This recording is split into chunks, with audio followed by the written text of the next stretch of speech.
Hello, this behind me is my 2018 BMW M2. I've had it now for exactly a year. I've covered about 11,000 miles in it. I've done track events, I've done road trips, it's been my daily commuter, I've driven it hard on A and B roads, it's sat in city traffic, it's done everything. I've had some really good experiences with the M2. I've also had some not very good experiences with the M2, and I'll go further into those in more detail in the video. But I thought I would just do a quick vloggy style video to show you the car, to give an update of my ownership for the past year or so, let you know exactly what I think of the car, what I think of owning an M2, whether or not you should get one if you're looking to get one. Just a year in, owner's perspective, genuine, one take, just vlog video with a few of my thoughts. So I'm going to start by just going to the back and I'll explain to you the first problem I had with the M2. I've got to apologise straight away if you can hear rain outside. It is horrendously raining, really badly, because I would have done this video outside, but you might be able to hear it is like torrential raining outside. So the first bit that really annoyed me about the M2 is a really common issue on the M2 and the 2 Series platform, and it's these. It's the 2 rear light clusters. Now, over the past 6 months, I've battled with having 2 failing rear indicators. So that's accompanied with an iDrive message saying that the left or the right rear indicator has failed. And that's also accompanied with the indicator either not working at all or it rapidly flashing. So I took it back into the dealer, into a BMW dealer local to me, because the car was still under warranty. And a bit of toing and froing, because it's an intermittent issue. The few occasions that I went to the dealership with the problem when it was presenting itself, at the time I went to the dealer, the problem wasn't there. So even though I had video and photo evidence, there was no fault codes on the car, and they simply just wouldn't replace the light clusters under warranty, it wouldn't fix the issue. So it took about 6 months or so of me battling, going into the dealer, trying to get them to witness the problem. They finally witnessed the problem, and over 2 separate occasions they replaced both the left and the right rear light clusters. So at the moment, that problem has gone, is fixed. The second one is to do with, I don't know if you can see it, and I can't see it. Somewhere under here, I can't see it from this angle. The rear diff.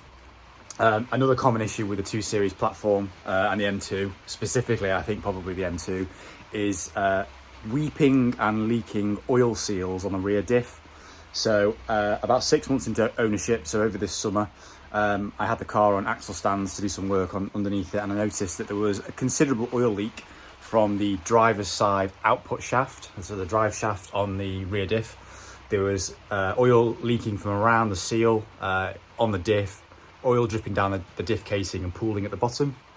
So again, took some pictures, went into the dealer, they investigated it, and they confirmed, this is a BMW main dealer to me, they confirmed, yes, there was an oil leak. However, the oil leak wasn't bad enough for them to fix.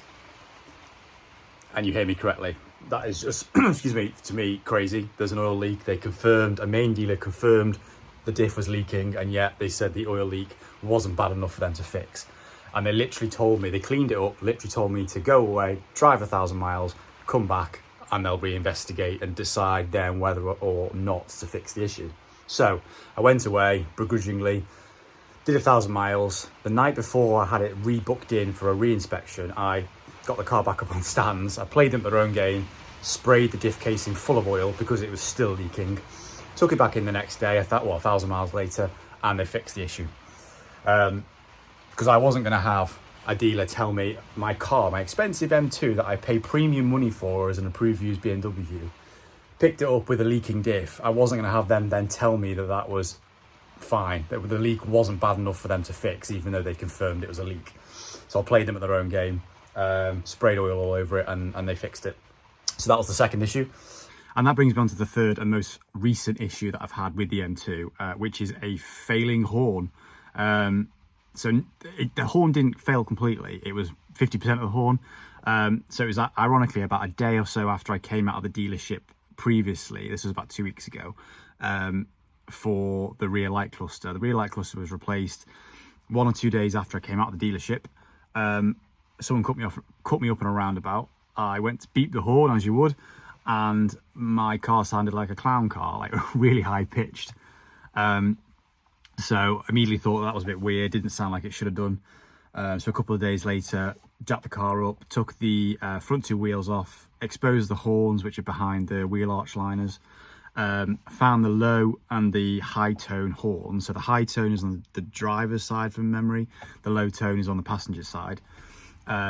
Unplugged the low tone and confirmed that the high tone was currently working, unplugged the high tone, replugged in the low tone, nothing, no noise at all. So rebooked the car back into the BMW dealer, took it back in a couple of weeks later. So this was last week. And indeed, they replaced the horn under warranty because that had failed. So we're now approaching mid-November, which is pretty much a year into my ownership of having this car. Previous to me, it was one owner, full service history at BMW. Not that that particularly means anything. Low miles when I bought it, so it was on 23,000 miles. It's now on about 34,000. So I've done a fair few miles this year. I've really enjoyed the car. I've driven it on quite a few long distance road trips, including a Scotland road trip. But if I'm honest, I'm not very impressed with some of the quality of BMW parts. Prior to this, I had a 2015 Audi S1, heavily modified, nothing standard about it at all. It was running stage 1, about 320 horsepower and an APR stage 1 map. Intake, I tracked it 3 to 4 times a year, drove it hard everywhere. It had 100,000 miles on it, didn't skip a beat, did not have a single issue in my almost 5 years of ownership, and I probably put on about 65,000 miles of that. Hard miles. The car was looked after, but they were hard miles. Like I said, tracked 3, 4, 5 times a year and never skipped a beat. Didn't have an issue. Took everything in its stride. I've had this car now, which is much newer, obviously considerably lower mileage, and I've had 2 new rear light clusters, a leaking diff, oil seal replaced, a horn that's failed. It's just, yeah, no, I must admit, ownership kind of main point that I've taken from this is this being my first BMW, this being obviously my first M car, you know, new to the brand. I must admit, not impressed with BMW reliability at the moment. A year in and having those problems, you know, I've looked after the car. The car is serviced currently at the moment. I have been and I will be changing oil every 6 months. So I did it coming up to 6 months ago. I'll be doing it again myself. I'll be doing the servicing myself. I look after my cars. But at the moment, yeah, not particularly hopeful for the future of reliability. Hopefully they are the only issues and that's it now. But my warranty runs out in about a week or so's time, so I'm on my own. Touch wood, I'm hoping the drivetrain gearbox engine should be okay. They seem reasonably reliable from what I found on forums and the history of the M55. It's more the electrics, the kind of the modules, the components, the sensors that will probably give up first. But touch wood, not to be too negative. Let's hope that the issues are now over, and I can enjoy the car. So moving on to something more positive, and I'll just get out the actually before I do that, I want to show you something. A pet peeve of mine about this car, a really bad design flaw. And that is to do with the steering column, well, the top of the steering column, if I turn the ignition on.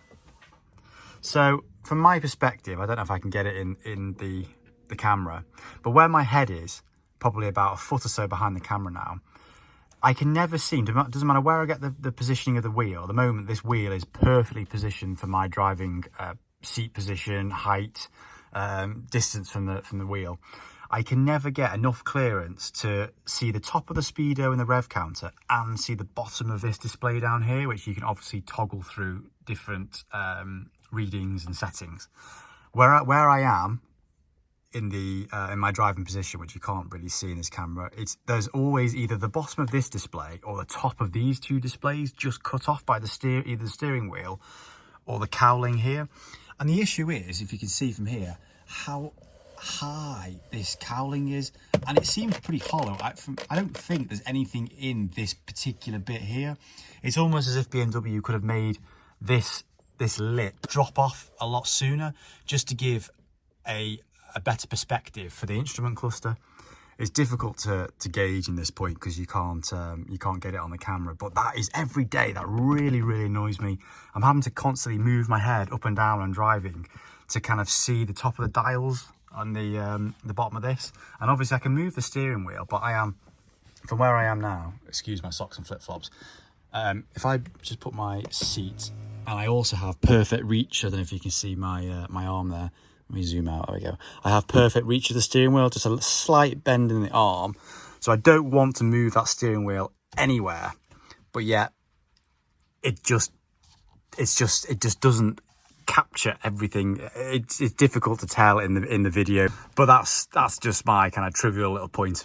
So as I said, I've done 13,000 miles in this car in the past year or so. I've driven it to France on a road trip with my girlfriend, where we did about 1,200 miles. I have driven it on a Scotland road trip with a friend of mine who had a Honda Civic Type R. We did it over about 3 days, and we probably did about 1,500 miles in total, so really drove the car hard. I've done a skid pan event in it at Thruxton Racetrack. That was awesome. Traction control completely off. Big wet slippery surface, and just drifted it around some cones. That was really good fun. I've been on 2 other road trips with like a local car club to me, to Devon and Cornwall over 2 days, about 600-700 miles, and then we did the 3 peaks over the summer, which was Lake District, Peak District and the Yorkshire Dales. Again, another 600 miles or so, hard driving over the moors, some great roads, and yeah, really thoroughly enjoyed the car. I've got a lot more plans for it in the next year or so. Another Euro trip, I think, potentially a solo Euro trip, unless I can find anyone crazy enough to do about 3,000 miles that I'm planning over about a week or so. Yeah, brilliant. It's my daily car. It's my special weekend car. I love it. It's a fantastic car. And yeah, you've got to excuse the really bad camera angle because it is heaving it down with rain outside, and I don't particularly want to go out. But I'll just quickly show you around what I can of the car so far. So it's in mineral grey. As you can see, it just about fits in my garage.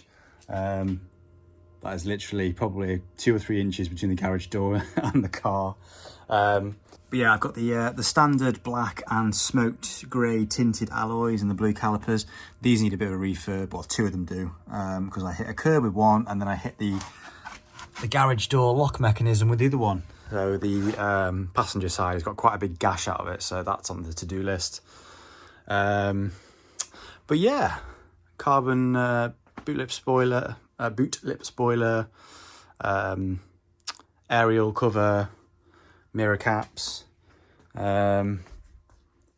small reg on the back with the M2 badge. Yeah, absolutely love it. It is a brilliant car.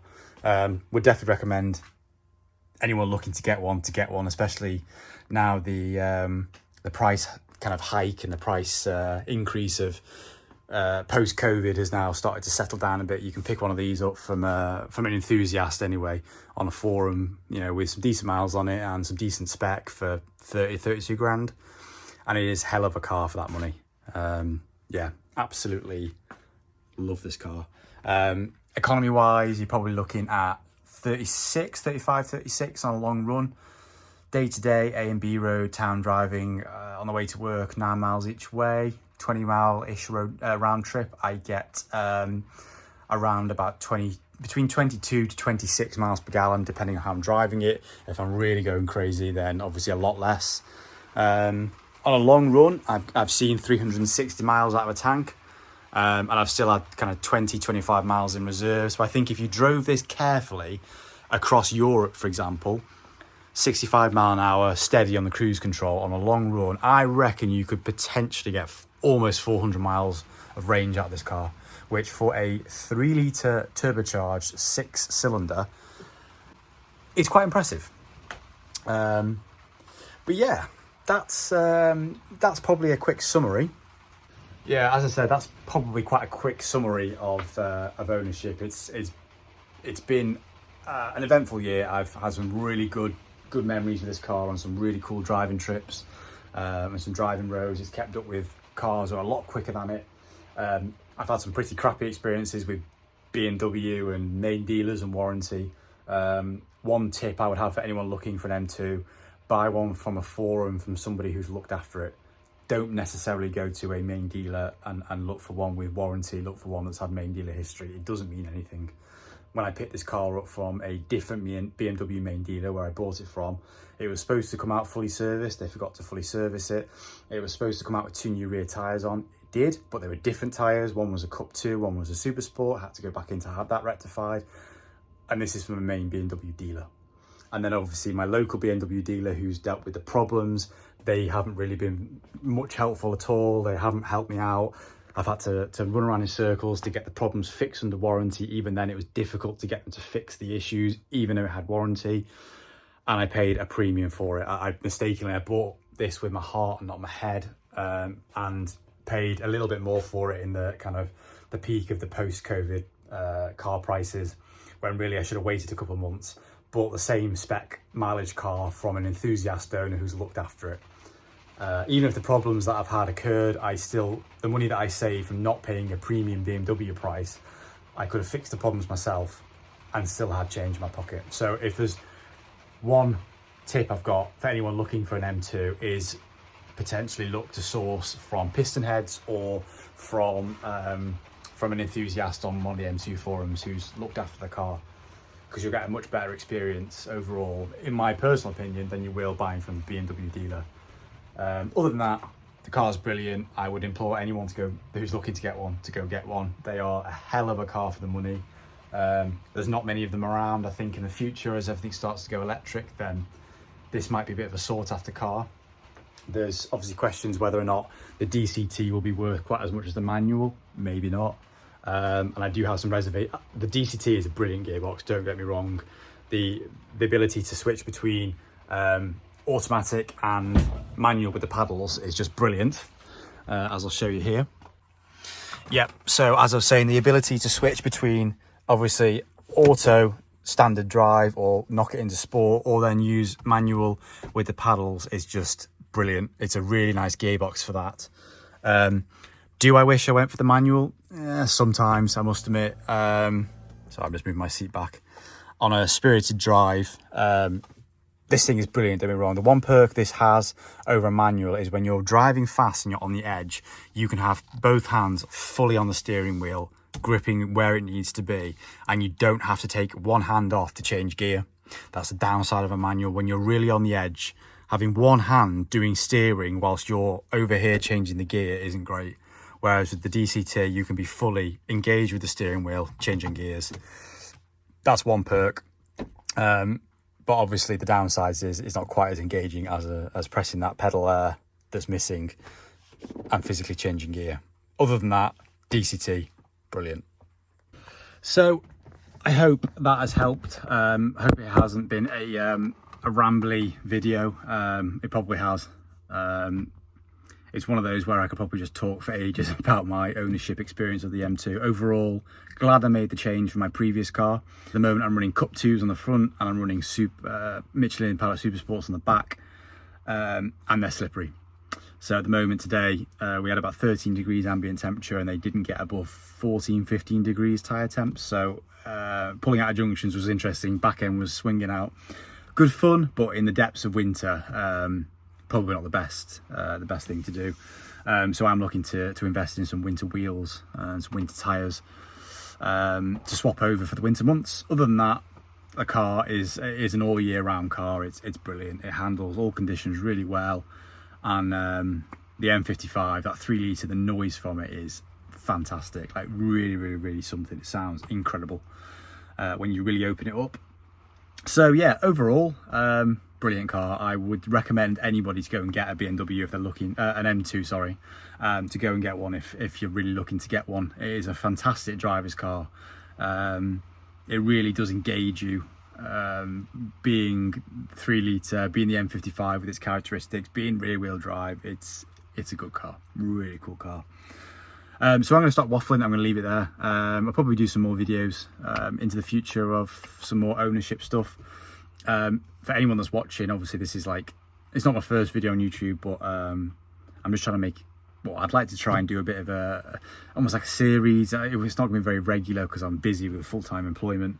But yeah, I always, well, before I bought my M2, and even now whilst I have my M2, I'm constantly searching for M2 ownership videos just to see what other people are doing with their M2s. And before I bought it, I was obviously looking for people that had owned an M2 or had one to gain their experiences. And there isn't a hell of a lot of content out there, so if I can add something and help somebody out, then I will do. So if there's any questions, any comments, anything you want me to show, to talk to you about, yeah, please let me know.